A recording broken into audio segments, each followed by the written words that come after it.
Bhalgamda circle નજીક ડમ્પરે ટ્રકને ટક્કર મારતા અકસ્માત સર્જાયો. સુરેન્દ્રનગર જિલ્લાના લીંબડી ભલગામડા સર્કલ નજીક ડમ્પર ચાલકે પાછળથી ટ્રકને ટક્કર મારતા ગોજારો અકસ્માત સર્જાયો. અકસ્માતના બનાવની જાણ થતાં લીંબડી પોલીસ ટીમ તેમજ પાલિકાની ફાયર ફાઈટર ટીમ ઘટના સ્થળે દોડી જઈ ફાયર ટીમને આગને બુઝાવવાની કામગીરી હાથ ધરી. ઘટનામાં પિતા પુત્રનું મોત નીપજતા તેમના મૃતદેહ સિયુસા ટીબી હોસ્પિટલ ખાતે ખસેડવામાં આવ્યા.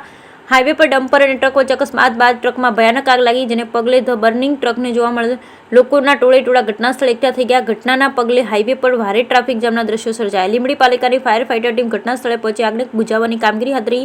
2 થી 3 કલાકની ભારે જહેમત બાદ આગ પર કાબુ મેળવ્યા. ઘટનામાં ટ્રક ડ્રાઈવર સહિત એક અન્ય વ્યક્તિ બળીને ખાખ થઈ જતા બંનેના મોત નીપજ્યા. ઘટનામાં આમીનભાઈ આદમભાઈ આકડા 18 વર્ષ અને આદમભાઈ મોહમ્મદભાઈ આકડા 45 વર્ષનું જીવતા સળગી જતા કમકમાટી ભર્યું મોત નીપજ્યું. જ્યારે ઇજાગ્રસ્ત વ્યક્તિને સારવાર અર્થે સુરેન્દ્રનગર સિયુસા હોસ્પિટલ લઈ જવામાં આવ્યો હતો. બ્યુરો રિપોર્ટ મહેશભાઈ ઉત્તરા, સુરેન્દ્રનગર.